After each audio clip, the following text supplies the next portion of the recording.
This is Hidden Killers Live with Tony Bruschi, Stacey Cole, and Todd Michaels. This case isn't just raised red flags. It kind of lights the whole field on fire. A 9-year-old girl, Melodee Buzzard, is missing. And the last adult seen with her mother, Ashley. Well, she's walked out of jail with nothing more than an ankle monitor. This is a woman who can't give investigators a single verifiable explanation for where her daughter is. A woman who took that child on a multi-state trip in wigs and swapped plates. A woman who allegedly told a man she knew where the child was, then locked him in her house and threatened him with a box cutter. And somehow, she's out. The public is furious, investigators are stuck, and the system once again is acting like all of this is perfectly normal procedure. Well, according to the rules of procedure, it actually is, because that's how our system works, even though this is not normal. It's outrageous. So Jennifer Coffindaffer is with us, retired FBI special agent, to help us understand how something like this even happens and what investigators are really seeing behind the scenes, while the one person who holds the answers is free to walk away. Let's start with this and call it what it is. Insane. We have a missing 9-year-old. The last adult seen with her can't provide a verifiable explanation for where she is. How is that not enough to hold someone accountable, hold someone back from being free? How does it not trigger every alarm in the system? Help me understand what is going on here, Jen. Well, it is shocking that at this point we cannot levy some sort of obstruction charge. I mean, that's what we have here. She's obstructing the investigation, and enough time has gone by that there's just no excuses left available. And when you look at this situation with Tyler, her friend that came over to help her, that gets then locked in her place after she tells him where Melodee is, which we know it's a complete lie, because law enforcement would have already investigated and we still have no Melodee. So when you look at all of that, right now the excuses are just coming to an end. Law enforcement is, I truly believe, doing what they need to be doing, but the judge to let her out, danger to the community, flight risk, how are those prongs not met? They were. Was this just a really poor decision by the judge? Were their hands tied? Did they have any other options here? Or was this strategic? Was there something behind the scenes, maybe with investigators saying, yes, it'd be lovely to keep her locked up. The public has their pitchforks and their flames, and they'd like her to be away. But from an investigative standpoint, is she more valuable if you put the wild animal into her natural environment and see where she goes to eat? Well, I think when it comes to this judge's decision, he made it very clear that he was only going to go on the facts presented in the case concerning not false imprisonment, basically not letting this individual out of her house. But even if you just go with those facts, which I've never heard of a judge doing, a judge is allowed to use the totality of all the circumstances known regarding an individual when deciding whether they're safe to be out in public. She showed she's a danger to the community, unstable. She used a box cutter to keep this guy in. That's a danger. And then I guess just would not consider at all her extravaganza to Nebraska and back as the flight risk prong. I don't understand why going to what she said to Tyler, her friend, saying that, maybe the child is alive somewhere. Couldn't that be viewed as a confession and then hold her at this point? Well, I think the reason it can't be, and such a great question, but the reason it can't be is because there's nothing to corroborate that. I believe that information Tyler said he gave that to law enforcement right away. They would have followed up on any sort of address, any sort of name, whatever she said, they would have followed up on. And again, we have no Melodee, so we know it was false. I think she literally, and I'm going to go back to this, it's a beautiful mind. I truly believe, and she doesn't know truth from reality at this point. I mean, that is certainly what it feels like, that this is something that is completely messed up in her way of thinking, that she's not thinking clearly. It's just kind of things firing left and right. Why is it that it took a a friend or a former friend to come in to get these little pieces of information out of her when for more than a month investigators can't get anything. I mean, are we, when we're looking at the approach here with her and how we're handling this to try and get information, I mean, is it being handled incorrectly? Is there a psychological aspect to this that investigators are not equipped with or are not using? I mean, this seems to be like a mental health emergency, and we're treating it from an investigative standpoint or from a law enforcement standpoint just kind of like another law enforcement matter, something where the psychology doesn't really go into play when this is all a sort of a mental health crisis that's in action, but we don't seem to have the mental health tools to deal with it. Well, there's two approaches, right? One is what I think law enforcement was sort of doing is not charging anything because, first of all, I think the obstruction charge they're worried won't hold water from this standpoint. As a mother, as a guardian, when you have full custody of your child, you're allowed to take them wherever you want. You're allowed to drop them off with a friend. There is nothing illegal about that. Now, there are issues in concerning truancy. But back in October 1st of this year, the truancy laws in California became non-felonious.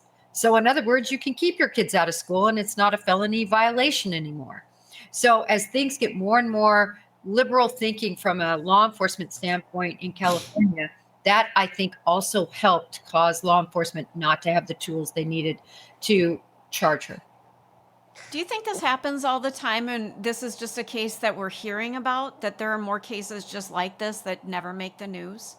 I think there are many cases like this from the standpoint of people being quote unquote homeschooled, people being abused. And I'm not saying, by the way, that Ashley abused Melodee. Look, I think Ashley treated Melodee like a possession. She wanted to keep her away from family. She wanted to keep her away from friends. She wanted to keep her in control of her. So I'm not saying she was abused other than what we know to be facts, if we're to believe the mother, and that is no food in the house, no edible food, squalor. All of that could be considered neglect. It happens all the time, I could tell you. Walking into these homes, you just wouldn't believe it. Man. If we don't have Melodee, and nobody other than Ashley seems to have any clue as to where she is right now, and she's a free woman for the most part with an ankle monitor, if not now, when? What would it take to arrest her? Is there a certain time threshold we're waiting for here where after X amount of days you don't produce your kid, now we'll arrest you? I mean, what lever are we waiting for here to be pulled? Because if the Melodee never shows up, is what happens here, and she's wherever, dead somewhere in a woods that no one will ever find her in, does Ashley just stay free forever? I mean, why? What are we waiting for? What are we waiting for to try and get to that point other than just, well, she's been gone a really long time now, she must be dead? Well, I think certainly what the Bureau's doing, because the Bureau is handling all that cross the state's investigation. We know she was last seen on the eastern side of the Colorado-Utah border. So now we have a stretch of about 800 miles where Melodee disappeared, or Ashley disappeared Melodee. And that is what they're really focusing on. But it takes so much time to go through all of that information from the car detail, whatever phone digital evidence there might be, and then interviewing witnesses that might have seen her. All of that takes so much time and so many man hours, and that's what they're doing. Analysts are poring over all this information, I can tell you. And as they finally figure out the last point she's seen before Ashley shows up without Melodee, that's when they're going to tighten that timeline, and I think they get to more answers. But how is this not a crime already? Where if she's not telling anybody where the kid is, and she doesn't have the kid, and she left the house, and the kid, now we don't know where the kid is. She just saying, she's like, what is she telling authorities that they're able to walk away and go, okay, that checks out? Well, first of all, we all have a Fifth Amendment right not to cooperate with an investigation. We all have that right. And it happens all the time. And I'll bring you back to Gabby Petito. When the laundries were questioned, I mean, Gabby Petito dead, her van in the front yard. They're doing search warrants. Those parents have never talked other than in civil litigation when they had to talk. So it happens all the time. But I know what your point is, Tony. You're saying, oh my God, this is about the welfare of a child. This is exigent. This isn't just, an event. This is brutally exigent. The problem is that Fifth Amendment right prevails unless they want to charge it with obstruction and risk them not having a strong enough case to convict. How would this not be strong enough? There's a missing human being. Yeah. And I get the Gabby Petito thing, and that's a whole other conversation. Gabby was an adult. Those were not her parents. And they were not on the trip. Now, Brian went off and did his own damn thing. So there's a bit of a difference there, and I get the Fifth Amendment right there. This is someone who is dependent on Ashley for her well-being. Is there no difference in the law between the Gabby Petito scenario and this scenario when you have a minor dependent that is now missing, that was in your care and is now gone missing? I don't understand how this is how our system works, where they can just disappear and you can be like, whoops. Yeah, sorry. like, well, I went on a road trip, must have left her at the come and go somewhere. It's like, what? Like, this is just, I don't understand how there's no actionable things that can be pulled by law enforcement to compel her to speak, that we can just be like, well, you're good. Just because you don't have her, that's okay. This is just, it's asinine. It seems untenable that you can just drop your child somewhere and just go, like Tony said, like, whatever. Next one. I've got two more, so, whatever. Where is this loophole that can be closed at this point? It's called the Fifth Amendment, and it's. I'll give you another example if you don't like the Gabby Petito example. Yeah.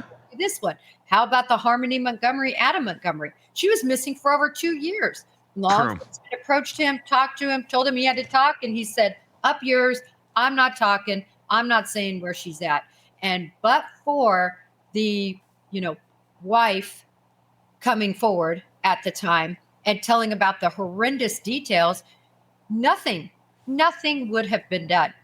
In the case that I like to talk about, because this case exactly mimics this case, is the Hoggle case, Hoggle out of Maryland. That case is so similar. Again, a mother, in that case, 2 children, disappears her children back in 2014. She's arrested 3 years later, but they don't have enough to hold her because she's got psychiatric problems. Finally, while she's institutionalized in one of these group therapy sessions, she tells the group that she strangled the kids and that she put them in the trash. So finally, in 2025, 11 years later, she was finally charged. She's just been charged. But guess what? They're still holding hearings to see if she's competent to stand trial. I think this is a Hoggle Part 2 called Buzzard. But again, with the psychiatric slant to it, how can you believe what she has to say? Well, they believe it, and I believe it's probably because there was enough detail that they had some corroboration to back that all up. Again, those kids have been missing for 11 years. And persona non grata can be proven in a court of law. A lot of murder cases are tried without a body, and that's what they're doing in this case. So all you have to do if you want to make your kids go away is just basically make them disappear somewhere and say you know nothing about it. It's and you're good. And never speak of it again. Unless the Bureau, and I have not given up on the Bureau at all, unless the Bureau can get that timeline tightened up, show where she stayed an extended period of time in a certain area, and then thoroughly search that particular area, which is still a needle in a haystack. I think it's very difficult without a body or without a witness. I just don't understand this. I mean, I do and I don't. Because, okay, here's a scenario. Riddle me this one. You get a beater. You get one of those old cars. You get one that doesn't have GPS and all that. It's literally winding windows and not even a car radio. It's like we're just talking like it's a Geo Metro. Like it smells musty. And it smells musty, and it smells of fish for some reason. You're not quite sure why, but it smells of fish, and I don't know why but it just smells of fish, and you don't take your cell phone, and you are like in the middle of nowhere, someplace where there's not gonna you get out of your metro area, then you just go on a path of no cameras or as few cameras as possible. You're on just back roads, and you go and you go and you go, and then you let the kids out, kill them, do whatever. You don't tell anybody you did this, but you do it, and it's in the middle of bumblefuck nowhere. And then there they are. They're gone. You drive back. There's no real evidence. I'm just going to tell where you went or where you came because you didn't bring your cell phone. And there's not, in the area to which you went, there's just nothingness. And there's certainly vast areas of our country of nothingness. And you come back and you just like, I don't know. Am I right? I don't have to tell you where they're fine. So and if you never say a word of it again and nobody's ever able to find the bodies, you're free. So first of all, you basically described the exact area that Ashley was in. Yeah. I mean, she veered off the highway in Utah and went down a rural route road that is very off the beaten track. I've posted a lot of pictures. I mean, it's the desert. Yeah. And so when you're in places like that, it's so easy, even if you have your phone on, that it's not going to work. And all she had to do, quite frankly, was turn off her phone. I mean, that's what Koberger did, right? Yeah. We don't really know what he did in a long stretches of time, exactly where he was at. But that shows guilt too, though. Oh, well, it shows guilt, but guilty of what? So what are we going to charge? Are we going to charge leaving her with somebody? We don't have proof of that. She can't be charged with kidnapping. She is the guardian of that child. We can't charge her with a murder. We have no evidence of murder. So there's no difference here between a dependent like Melodee is, and if it were her boyfriend or Ashley's boy. And I'm just throwing a hypothetical out there. Another human being, another adult that's not a dependent, that has their own agency, that can make their own choices. If you can simply disappear them and not answer any questions about where they went, even if they're a dependent, you're scot-free. Well, you can't be forced to answer to law enforcement. I've been harping on this one avenue that can be used, and that is the dependency court. And it exists particularly in California, and they can receive, a person like Ashley can receive a summons from a dependency court judge and be summoned and made to come into court. And if she cannot provide answers as to where Melodee is and what happened to the satisfaction of that judge, she can be held in contempt and thrown in jail. And I think that's what should happen, because possibly she could be medicated. She could go to a counseling session. How about a Perkins Act? I would love something like that, where they put an undercover in the cell with her, buddy up with her, and maybe get us and the law enforcement community some answers. There are avenues. Nobody's taking them. Why? One of our commenters here, Jennifer, says, what about charging her with neglect to put the pressure on her? And that's happened before in that Hoggle case. I looked back at that to see the steps they took, and they charged neglect, child endangerment. They charged. Sure. I thought was something that could possibly be used here, because if you drive 1,500 miles with a child and then return, so another at least 3,000 total miles on no sleep, just stopping for gas, was she fed, all those things, that could be a child endangerment, I think. I think that they are reluctant to charge anything right now because they don't want it not to stick. Listen, we just saw what happened with a guy that was held at box cutter, and wasn't allowed to leave, and she was out in a couple of days. So, I mean, that's the system. Oh, it's disheartening. It's just, It's maddening. I mean, how is this even possible? I do not understand this, that this can go on for this period of time. We're only a couple months in, and you gave examples of cases where it's taken literally years, more than a decade in some, for anyone to be held accountable. This is just one we're hearing about. This is one that we have publicity on. This is one that the authorities are actively investigating. Is there a difference in this case because the father is dead and the father is not in the picture? Or, I mean, what would the scenario be if the father was alive? And is there a difference if the father had any sort of custodial rights with that child, and then one parent disappeared the child, versus if they did not have any custodial rights? Would there be any difference in weight here on finding this kid, or holding the parent accountable that disappeared the child? I love this question, because this is what the FBI does very well, is we handle custodial kidnapping cases. And that's where you have an individual like this go off the rails, and then you have the other normal parent that says, listen, I have custody too. They've stolen, my child. They go through court and show, and then they put out, legally a unlawful flight to avoid prosecution is what we call it, a UFAP warrant, and the Bureau gets to finding these parental kidnappers that are unstable. And yeah, it's so much different in terms of legally what we can do, especially once you find them. But in this case, she's the sole guardian, and that's what makes this much more complicated, kind of like Adam Montgomery with Harmony Montgomery.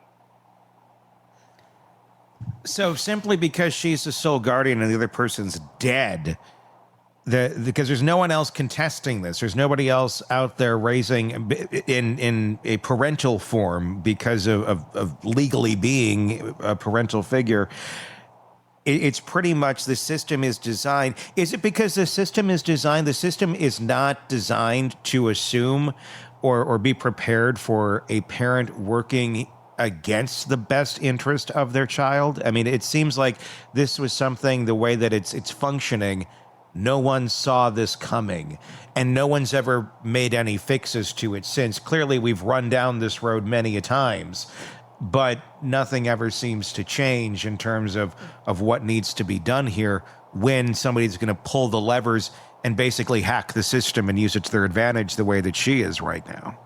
Right. At the core, that's exactly right. At the core of all of this is why the law is in place. And it's in place to keep the family together. It's in place to make sure that the guardians have the power they need to control what happens with their children.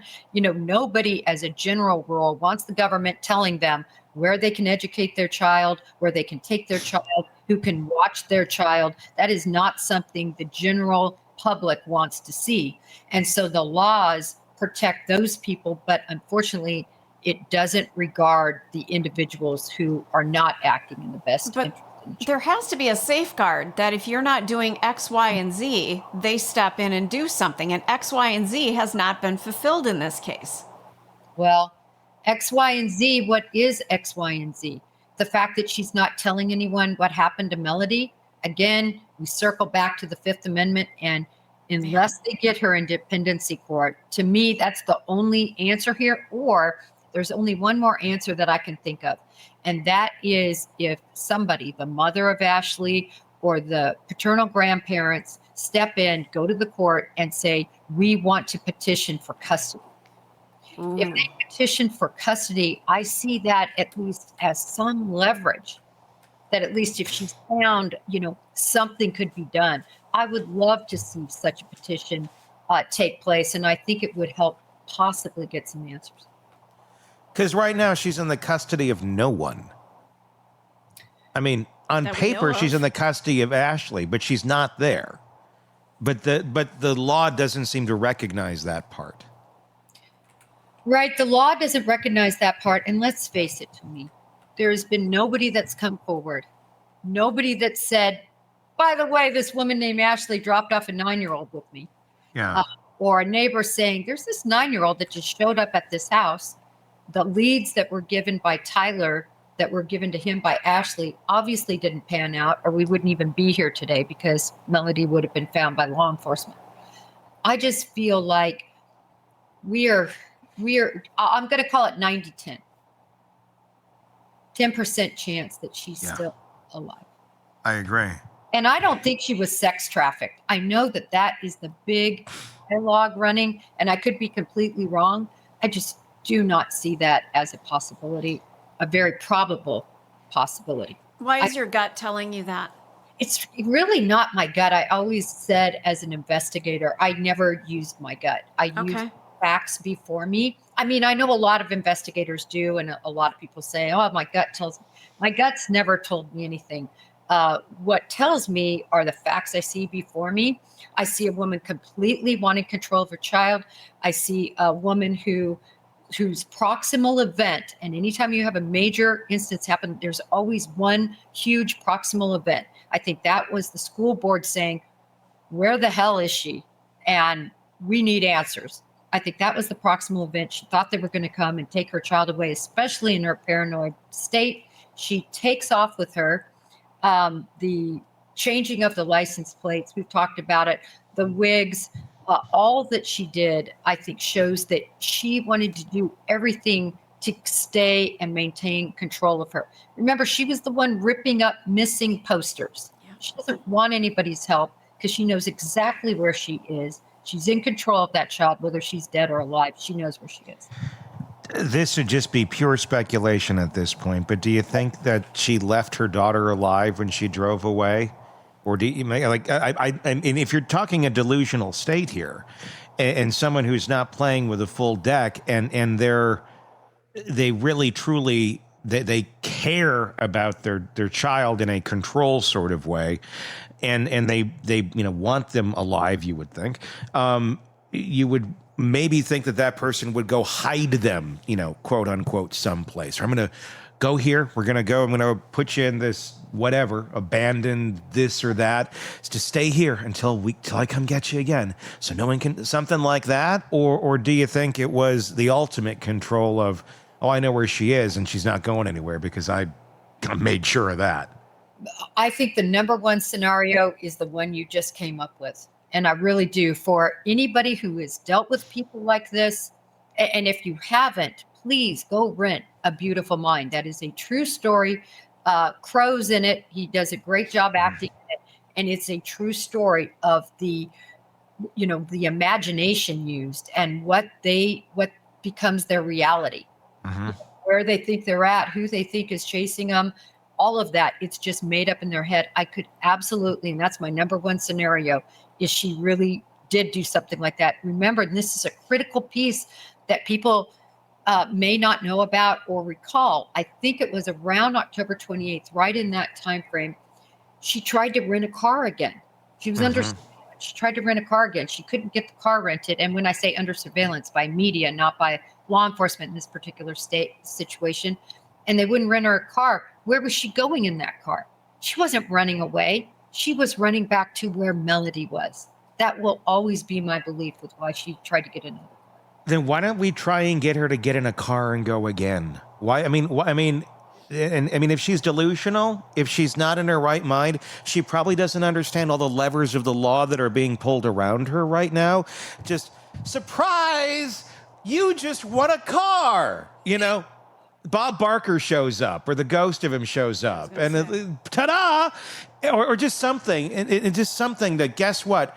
We're going to give you a car, and you can go anywhere you want. And of course, you tail it, but if you're dealing with someone without a full deck, but you take away the confines of, you're going to have to pay for this, because if finances is a thing, that's going to stop her. Number two, if she thinks that she already knows they're going to reject her getting a car, let's give her a fucking car and say, have fun. Let's see where it takes you. And the Bureau has case funds for this. And they could do that, something like that, under some sort of ruse, something that comes in the mail. Hi, you're the lucky winner of a Honda Accord or whatever it might be. But this is the problem. First of all, and I've always said this, if they could arrest her, if they could get her off the streets, I think they would. If they thought legally it would hold. But I think they know that she would just bond out and they'd be back to square one. So I think that's why they haven't come in hot yet. Secondarily, I think they really did hope that she would have been able to get out. And I'm sure if they could have known that she went to this rental car agency or she was going to Uber over there, they would have done that. They would have said, listen, let her have the car, Avis, let her take off. We'll be held responsible. Here's the, money necessary, because the Bureau has case files and things like that. Then have someone call her home and say, this is Avis. You know what? Turns out you can't get that car. And we're going to deliver it to you right now. And a lifetime supply of wigs, and all the Sonic gift cards you need along the way to feed yourself. I mean, seriously. I mean, it's not an insane idea. If we're going to play crazy over here, where like the person can basically go free forever, why not play crazy with the crazy person if that may lead us to where this kid actually is, and hope to God she's found enough food to scrounge around with and continue living. Or we're going to find some kid dead in an abandoned shack somewhere. But either way, we'll get our answer. Other than that, this idea that we're just going to let her exist, this is insane. I mean, who's crazy here? Who's crazier, her or the rest of the world, if this is how we're letting it play out? Well, I know it seems like we're over a month now, and it's so long for her to still be alive. But law enforcement, it just takes such a long time. I'm telling you, 800 miles, a stretch of 800 miles of road. This is I know. And I don't expect random people to figure it out. Give her the car. Well, I liked that idea, and I was hoping that was something that sort of law enforcement might be working on. I think we talked about it briefly. I indicated that as a possibility. Like I said, if they could lock her up and keep her in, they would have done that. That's their number one. If they can't, then maybe they were hoping for this to finesse its way to her, to what happened. And remember, she could have made it all the way back in and around Lompoc, California. Yeah. We don't know how far they got with her. I've always thought it was interesting that they had already done a search warrant on the 15th, I believe, of October, went back and did that second of, the vehicle, but they were able to go back to that house again. That's very interesting to me, because you have to reestablish probable cause, and not only probable cause that there could be indicia of a crime, but that it's there right now. Those are the parameters of probable cause for that. So there was something that gave them the probable cause to relook that happened in between that time frame. And I would love to read that affidavit. Law enforcement has so much more we're not seeing. They're showing us what they need to show us to get our help. And if we don't have any arrests yet, and what is that telling you about the digital footprint that she has, or lack thereof? I mean, usually in so many cases, that's what sinks so many people. It's their Google histories. It's this, it's that. But a lot of times behavior like this isn't Googling, it's acting. And if she just decides one day, I'm going to go out and get this car and I'm going to go hide my kid, there may not have been a lot of search or premeditation to do any of those sort of things. Is that telling you something that there is no arrest too, because there isn't anything in any sort of digital footprint that would point to suspicious activity involving disappearing or murdering a child? Absolutely. And I still can't believe there's nothing to just point out the obstruction piece of it. Yeah. Nothing in her digital footprint to show. I mean, it's in her physical footprints all over the place. Yeah. Right? She's obstructing. But why can't they get over that probable cause, really reasonable doubt hump? Because that's what a prosecutor is going to want, to take her in. And like I said, I think behind bars, things could drastically change and turn for the better for understanding what happened to Melodee. But instead, they put a bracelet on her ankle that she could cut off, and she's gone. She disappears into the night like an X-File. Let me ask you this. If Melodee shows up, let's say Melodee is with somebody in some other state or wherever, and then Ashley gets her back, comes back, and everything's just hunky-dory and normal, has a crime been committed? I think there is no chance she would retain custody of her. I think the state would get custody based on everything we saw before us, which I think you're going to say, but Jen, then if we, not a crime, but basically that she is not that she's neglectful of her duties as a mother. I think CPS would come in and get an order to have her removed temporarily while it's all sorted out in the court, whether she should maintain custody. But what if it was a private thing between her and a friend, and nobody needs to tell anybody where the kid is, because that's what the law is, and the kid was there? And I mean, you could probably get her on the custody or the welfare thing if she's not being educated. But let's say she's getting education. I don't know. I mean, if everything is just going, we're not telling anybody what we're doing, but this is what we're doing, and the kid is actually in good care, gets her back, kid's in good health, has a crime been committed other than she's just not telling anybody what's going on in her world? I think that would be for a court to sort out, because if she left her in good care with somebody, if she's getting homeschooled, now obviously we know she's not in school anywhere. Sure. I mean, it's an act of God to get your kid in school. Yeah. So we know she's not in school anywhere, but she can be homeschooled. And if somebody could prove that, and if she was well fed and being well taken care of, I agree with you, Tony. And, she's returned. What's the crime? There's no crime there. But the problem is, I don't think that's what we're going to find. Yeah. And maybe it should be a crime if you can't tell anybody where your kid is, especially authorities, when everyone's looking. Maybe that should be a crime in itself. But unfortunately, it's not. We're all learning. It's just, yeah.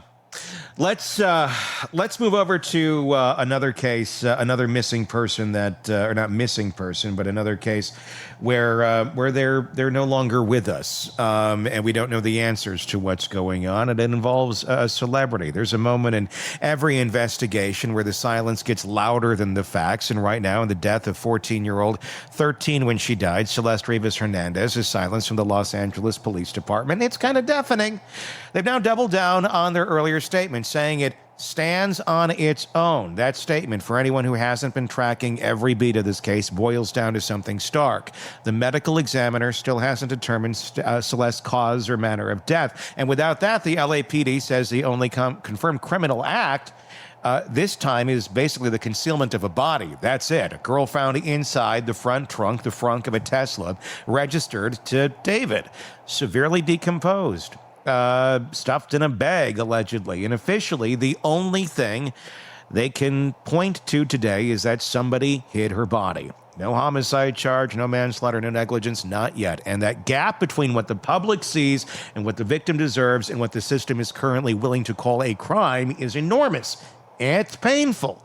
And it raises questions about the absolute demand for answers. Jennifer Coffindaffer, retired FBI special agent, is with us to break this one down. You've been tracking this case on your own for a while, pretty much since it started making headlines here. Let's start with that LAPD statement. They doubled down on that September release, basically saying cause and manner still undetermined, and the only provable act is concealment of a body.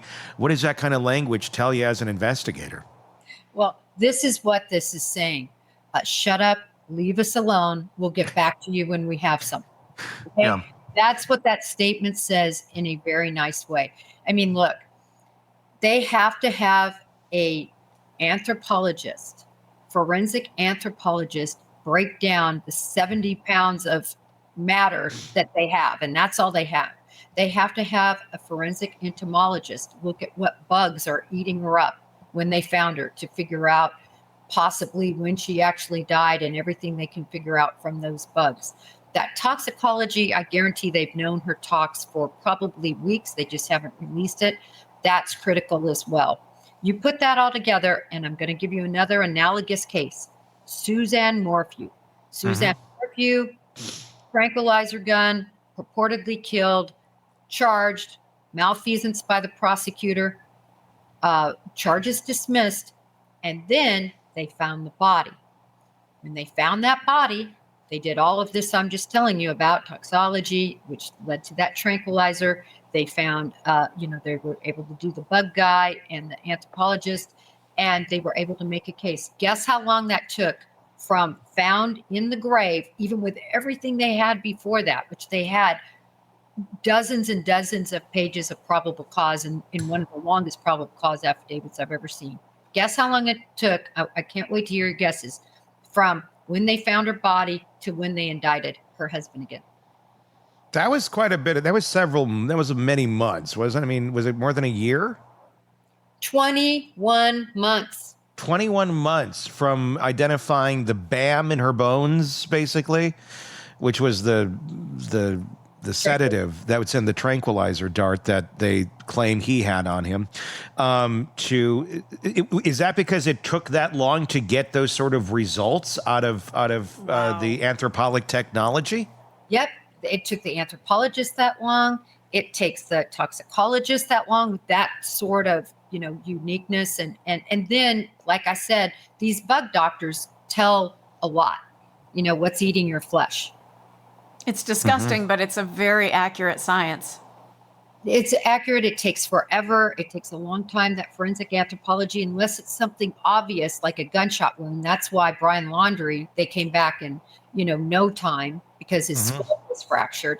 But other than that, if it's nothing like that, if it's something more systemic, it's going to be much tougher to tell. So what is it going to tell us? I mean, if we don't know what it's going to tell, but what can it tell us? What are the possibilities that are going to come back from the forensic anthropologist once they have their results? Well, a couple of things. One of the top things that everybody's been discussing from minute one is whether she was dissected, dismembered. Every one of termite, whether she was dismembered. They are going to look, and the only way to dismember somebody typically is with a tool. So they're going to be looking for those tool marks to dismember. Are they there? Are they not? In other words, if she just fell apart from, decay, that would be far different from being dismembered. So they're going to be... That's a felony, right? I mean, you can't dismember a body in that state, can you, without it becoming a felony? Yeah, of course, yeah.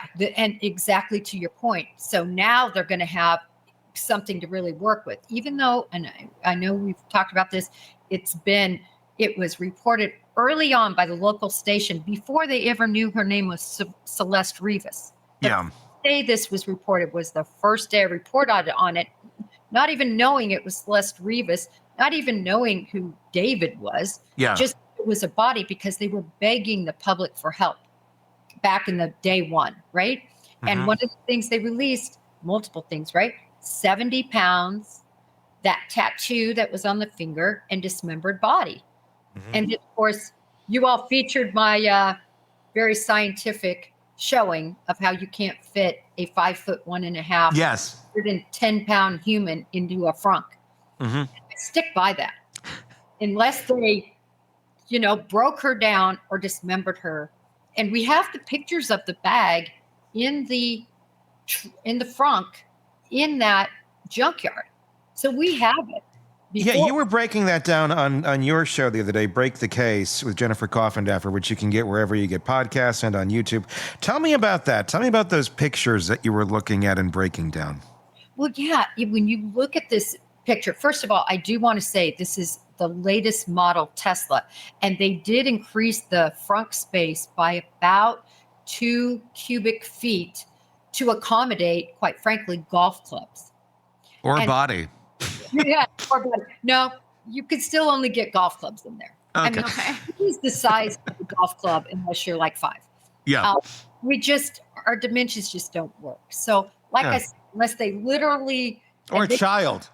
Yeah.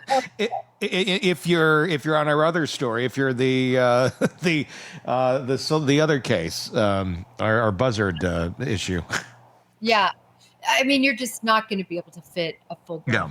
There. But nevertheless, I just wanted to say that for anybody going, oh, but Jennifer, I know he had the latest model. And so, yeah, I've looked that up, and you can look it up. Okay. I really want to find one of those and jump into that just to show all the naysayers.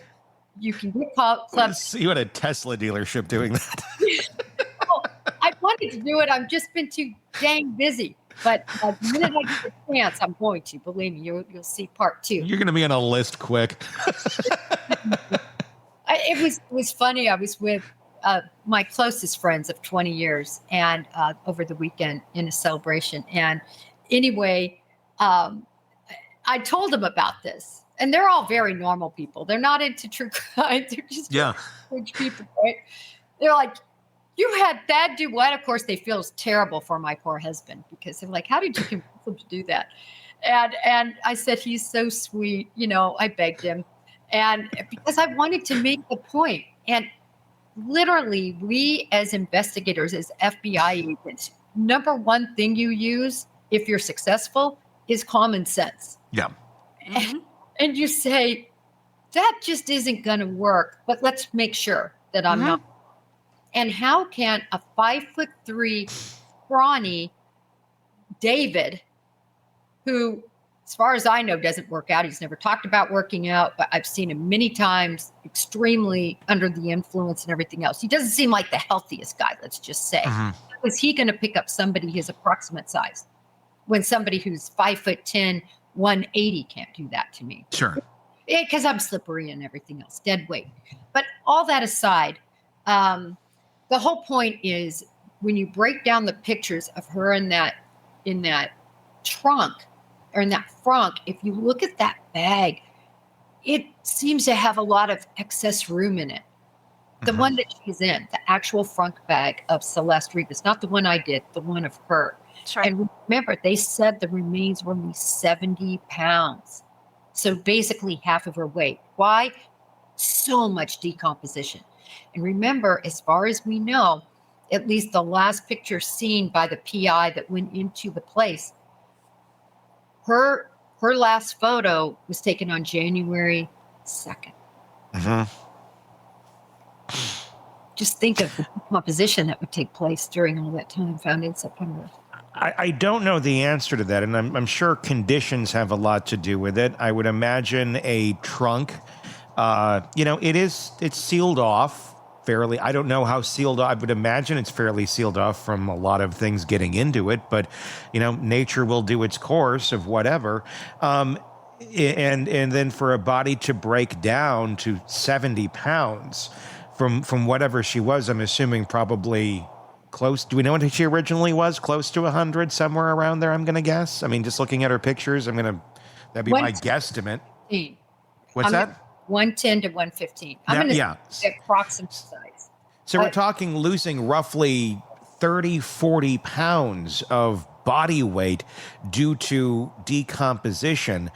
How long would that take? How long do you think that would take in an environment like that? Essentially, it would be a small oven in the California heat out there, which, that certainly does a lot for breaking down tissue and basically cooking someone for months. I'm wondering how long would that take, would you think? Well, a couple of factors there, right? Again, we talked about the bugs and we talked about the heat and the plastic. Yeah.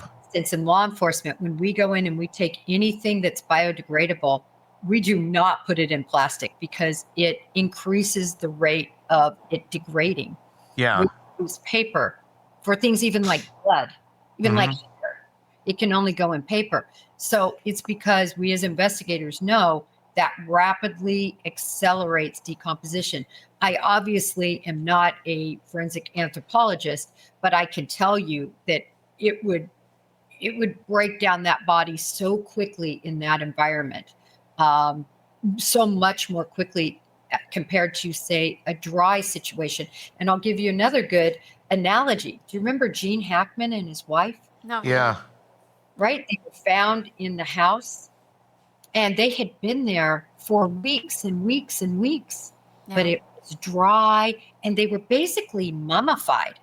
So they were really decomposed. They were mummified in almost a similar state as to when they died, right? And so that's the juxtaposition between moisture, heat, being confined, bugs taking over that Celeste would put in. And I'm thinking that's what a lot of people, as they try to run this through their mind of, well, why couldn't they tell if she was in the trunk for that long? I think a lot of people go to mummified and they think, well, it's going to be stiff, it's going to be dried up. No, I'm not trying to be gross here, but if she's in this bag, she was pretty much a pile of goo and bones, I would imagine at that point. I mean, if you've ever, and I'm thinking in terms of cooking, I mean, these are the only times I've ever dealt with bones as like a turkey or something, or something where if you, here's a good example. You big old Tupperware, okay? You put it in, you got extra turkey. Maybe it's a chicken or something. And you put it in your fridge. It ends up in the back of the fridge, maybe your basement fridge or your garage fridge or whatever. Oh my God. The turkey is still there from Thanksgiving and it's Easter. And you're like, oh, I need that container. We need to really clean that thing out strategically. And you go in there and it was at one time a whole turkey or pieces of it that were together, and then you go to lift it out and it smells but you lift one piece up and just the bones come off. Everything just comes apart because that's what it is. It's broken down. It's become this gelatinous mess. You're not going to tell how that turkey died anymore. You're not even going to tell what it was cooked in anymore unless you go to the breakdown, the chemical breakdown, the anthropologic breakdown, which could tell you some of those things. But even then, it can't tell you everything because the breakdown is so dramatic.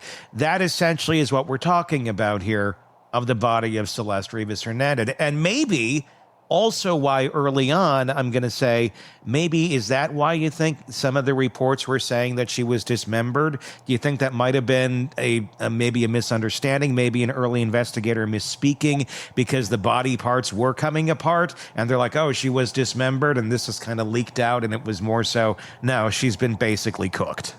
Okay, any investigator, and the only investigator out there that would have looked at this would have been somebody in that homicide unit. Yeah.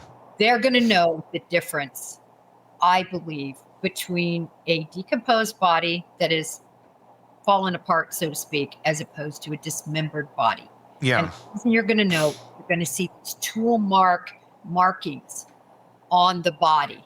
That's going to make it very clear that this was somebody dismembered versus somebody that just fell apart. So I believe that they would know. I really do, because you're cutting bones and everything, and the bones would still be there. At least some of them. There were 70 pounds of. But I'm saying, what if you're not cutting? If they're just there? I mean, again, let's do a turkey challenge. Let's both buy a turkey and let's put it in a hot box until Easter, and then I'll carve it and you don't carve yours, and then or then you take it out and see, can you tell which one was carved or not, or which one they just slowly kind of decomposed and deteriorated. If you don't hit the bone, I don't know that you would necessarily know that. I mean, I'm sure if you're a person that studies it, you would. I'm just wondering, somebody on the back end of this, somebody who's working in conjunction with this, and they're like, well, this body part's over here now, and this is over there. If they're thinking, oh, well, it dismembered, but really it's just because they got cooked. You know what? I will take you on with that. Oh, boy. Let's cook some turkeys in our trunks, Jen. I will say that it can be even lesser time and more dramatic situation. I agree with the Tupperware. But we need to take a Cornish hen. You take a Cornish hen, a little bitty Cornish hen, and you don't do anything to yours. Okay. And put it in and put it in a very, very hot place that you can't smell, because it's going to get smelly within about 3 days. The hottest place you can. And I know exactly where I'm putting mine. You're going to do this, aren't you? You're really going to do it. She's going to do it. She got in a frunk. I'm going to cut mine. Okay. And you're not going to cut yours. Okay. And then we're going to look in 3 weeks at our Cornish hens. And I guarantee I'm going to be any naked eye, anybody okay. is going to see those cut marks on those bones. Well, we'll check in 3 weeks. You will. Let's see Easter. Like, oof. we gotta keep this thing there, because if we're assuming that her body was in that trunk or frunk for damn near half a year, so maybe 4th of July. Oh. We'll get our Cornish hens out. We'll do the 4th of July. I think this will be interesting. Where are you putting it? We gotta have similar heat on this. We're going into winter. Yeah, this is going to be hard. We're going into winter. Listen, it's not going to be perfect, but Both Yeah. of our Cornish hens are going to be severe. Oh, we need to weigh them before they go in. Are going to be severely decomposed. And to our point that we would be trying to make is, would an investigator know whether that was decomposition or whether that was purposeful All right. chopping? All right. You get your Rubbermaid, I'll get mine. You get your Cornish hen, and I'll get mine. And we'll find places to put them. Although, wouldn't the gases make the top of the Rubbermaid explode at some point? It's possible. No, we'll be fine. No. It's a Cornish hen. We'll burp and seal it. Listen, I'm not going to touch mine again till the 4th of July. All right. I can't wait. I'm going to take it out right with the appetizers. Hey, everybody, Cornish hen. We talked about this right before Thanksgiving of last year. It's all ready to go. Gonna need a hazmat suit. To it. Can't let the Yeah. I mean, mine's going outside in this little place I have. It'll be perfect. Yeah, you're in Florida, though, aren't you? That Cornish hen will likely be in Florida. Okay. There's Mine's gonna be in crocodiles Northwest and- Arkansas, but all right, we'll see if as long as the crocodile doesn't get it. Oh, or is it alligator? No, I'm confused. Alligators. Yeah. Alligators. Sorry about that. There are some crocs here, believe it or not, in the bayous. There are Yeah. some in the Really? Everglades. In the Everglades, yeah, there are. That's what those pythons are eating. That right now. Oh yeah. Yeah, you pythons get are You get a out. python mixed in this too. That would be. Send me a python, Jen. Send me a python, and I'll just put a python out, and you put a python out. Whoa. It is. I mean, as silly as it is, obviously, it's horrible what we're looking at here. At the end of the day, do you think we're ever going to see anyone charged with a crime here, or is this going to be something where there's a concealment of a body?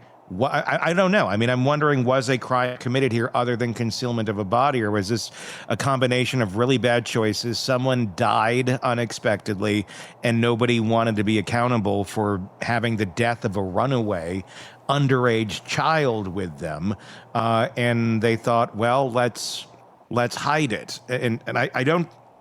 The only thing I'm wondering about is, was their strategy evolved of putting this thing in the back of a trunk, hoping for this exact process to take place, basically the cooking of the body, so that it was unrecognizable, and any sort of forensic details that would have existed in terms of abuse or anything, if that was there, would have all basically melted away.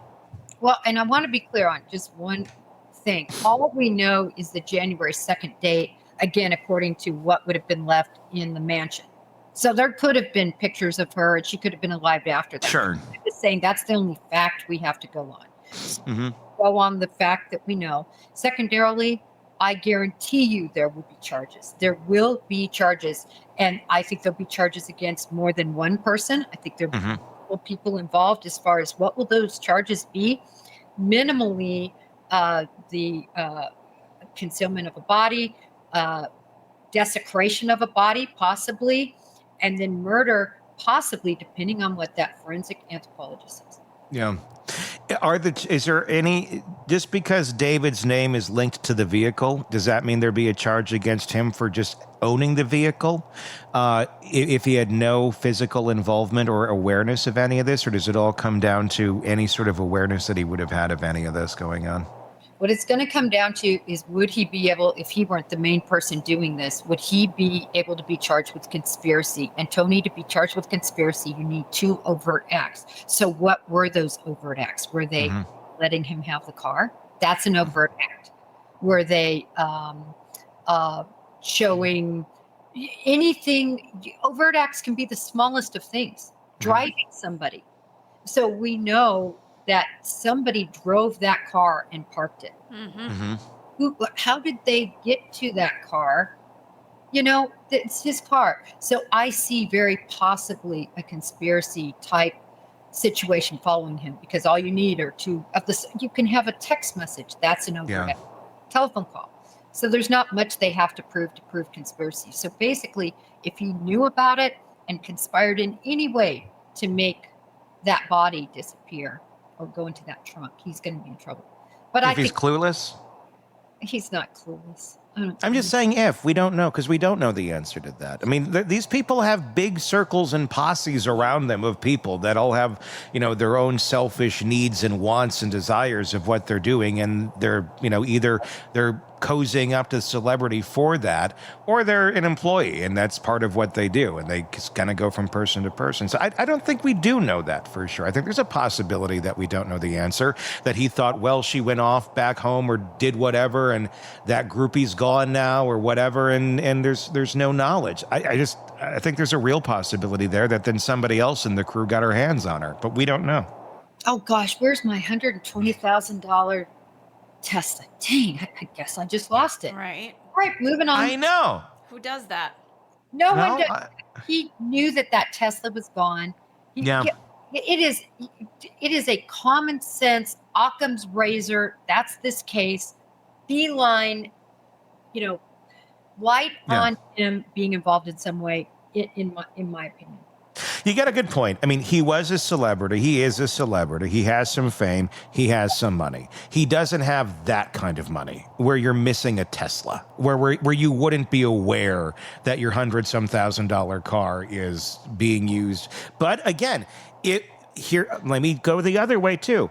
Oh, let me let my best friend or good friend or manager, whoever, use the Tesla. I can't use it right now. I'm on tour. I'm on this bus. You want to go use it while I'm gone? Go for it. He knows what he thinks it's being used by someone that's not putting a body in the trunk. I don't know. All right. I'm just going to say this as a Tesla owner. Everything to do with that Tesla is on my phone. Yep. Everything. So my Tesla tells me it's open, it's closed, somebody's next to it, whatever's happening with it. It's all, you open it, you close it, you lock it, everything's done on your phone. So when you just got rid of the app and just erased everything about his Tesla, if not, he's going to be lit up with every time someone opens that Tesla door. So I can't go with the ignorance is bliss, Tony.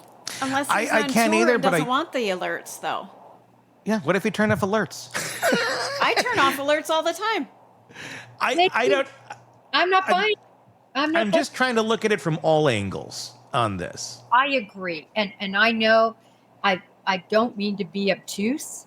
Yeah. Because believe me, I'm not saying that I don't think others are involved. I'm very clear on this, that there's more than one person involved. And I think once they figure out who was involved, at least with concealment of the body, and they start pulling people in, we're going to know a lot, because people are going to start, he did it. He told me to do it.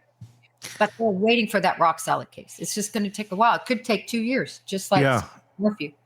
And if people start leaking, we haven't seen any of that yet. But at some point, people start talking in something like this. You can only keep a secret for so long.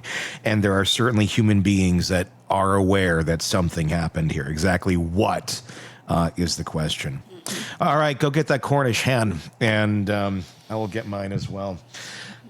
It'll be great. It'll be the weirdest text back and forth, you and me sending pictures of decomposing Cornish hens in various states over the next 6 months. Not strange at all. You know what'll be interesting, Tony, though, I have to say, is at what point would it not smell anymore? Oh, boy. I don't think there is a point where it doesn't smell anymore. Years. Point. There for sure is a point. Remember, I'm a farm girl. Grew up on a farm, doing everything with animals from the standpoint of killing them, slaughtering them, eating them, keeping them. Yeah. All of that. And there is a point where you have carcasses and they don't smell anymore. But that'd be like sun dried. If you froze it, if you put the Cornish hen in a freezer and did it, the smell would go. But I think what we're doing, keeping it at like air temperature of like 60-ish or more degrees in a Tupperware, that shit's gonna smell until that'll smell until we're dead. Like that thing's never gonna. It'll take some time. What do you see on that, Tony? You know what? So July 4th is our D-Day, unless we get more information. Yeah. If we hear more information that the timeline has changed and they have a picture of her in June, we need to adjust our timeline. All right, then we'll pop open the Cornish hen sooner. And at a dinner party with our favorite guests. Hey, everybody. Pop and sealed. There you go. All right, Jennifer Coffindaffer, retired FBI special agent. Thank you, as always, for coming on and giving us your insight into all this, and I'm excited about the hens. Until next time, for Jen, for Stacy and Todd, I'm Tony Bruschi. We'll talk again real soon. Want more on this case and others? Then press subscribe now and don't miss a moment of true crime coverage from Tony Bruschi and the Hidden Killers podcast.